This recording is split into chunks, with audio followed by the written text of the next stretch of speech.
all of a sudden this bear, I thought it was a dog, but I looked down and he was about at waist high. And I looked at him and I went, oh my God, you're a bear, not a dog. Shoppers were pretty shocked when they saw a bear, not a dog, strolling down the aisles of a Ralph's in Porter Ranch over the weekend. The Department of Fish and Wildlife managed to contain the bear inside a construction area behind a Walmart and then tranquilize the 120-pound animal before relocating it to a safe area. Clean up on aisle 3. It is not uncommon to see bears roaming the neighborhoods of our foothill communities, of course. But this encounter was a little too close for comfort for those shoppers on Rinaldi streets. Well, Information Officer Tim Daly from the California Department of Fish and Wildlife joins us now with an update on the bear scare. Welcome, Mr. Daly. But Tim, first of all, where did you take the bear once it was tranquilized, and how do you keep bears from coming back into neighborhoods? Well, that's the hard question to answer, is how to keep them from coming back, because as you are now seeing in a number of cases throughout Southern California, bears have become, and this is happening in Northern California as well, mostly in the Lake Tahoe region, bears are getting more and more comfortable coming into where we live, and in some cases where we shop. Bears know where their food is, where their next meal might be. And that's why they're becoming so comfortable coming into our communities. So the first thing we want to do is encourage everyone to do everything they can when they live near an area where bears might be living out in those mountains. Do everything you can not to make it appealing for the bear to come into your backyard. In other words, seal your garbage cans extra tight. Don't leave out pet food.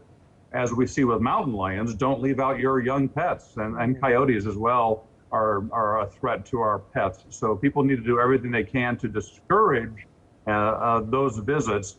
Now, coming into a store like what we saw over the weekend, that was certainly unusual. And, you know, I should say that I saw one headline, I think it was a national news agency, that referred to shoppers being terrorized. Happy to report there was no terror in that store. That was a small bear, and black bears that are in California, that's the kind of bear we have here.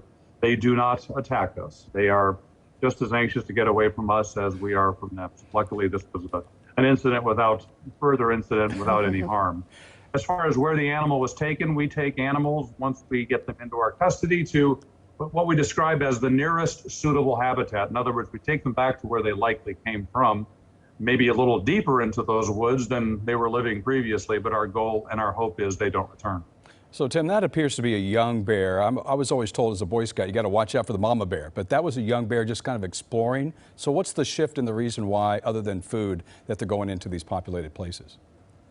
A couple of things, as I understand it, from our biologists that work at Fish and Wildlife, and I should say I'm an information officer, not a biologist, but, you know, the probable age of that bear was what we might relate to being a teenager among humans. So it's entirely possible that bear was just being a teenager and being a little too curious and getting out away from its mama bear and got too far. We've seen examples of that. The other problem is a lot of the young bears now are growing up with the behavior pattern of thinking it's okay to go into the nearby community for food and water. That's where the next meal might be. We call it being habitualized, when animals just become that comfortable being around humans. So that's probably what's happening here. I'm guessing, you know, drought is probably playing a role in all this as well, whether it's coyotes or mountain lions or bears. California animals are basically going further for food and water than maybe they have in the past, and that might also be a reason we're seeing more of them in our communities. All right, Tim, before we let you go, real quickly, if one of us were to see a bear in a store or a neighborhood, what should we do? Well, don't approach it.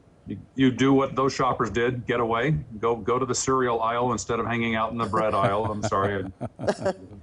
Get away. Don't approach it. Certainly, I mean, we've seen pictures of people trying to feed young bears because they can appear so cute. That would be a bad thing to do. Get away, but you don't want to necessarily run from the bear. You might appear to be something that's so fearful you could become a target. But once again, these bears are not known to want to take a bite out of us. That's just not in their personality or their nature. So get away. Call your local law enforcement if you feel there's a threat to public safety. Often law enforcement calls us at Fish and Wildlife to handle the situation, which is what happened in Porter Ranch. We responded. We used some bean bags to shot out of a weapon to get the bear to move to a certain spot where we were able to tranquilize it and then get it back to, as I said earlier, suitable habitat. Please, if you don't mind, direct your viewers and readers to consider a website called keepmewild.org. That's all one word, keepmewild.org. Okay. Lots of great information there All right. on all sorts of animals and how we can do a better job of, first of all, responding when these animals come into our communities, but also do a better job of discouraging them by making our homes and neighborhoods less attractive. Well, Tim Daly, thank you so much for that valuable information. You've given us a lot. Thank you, sir.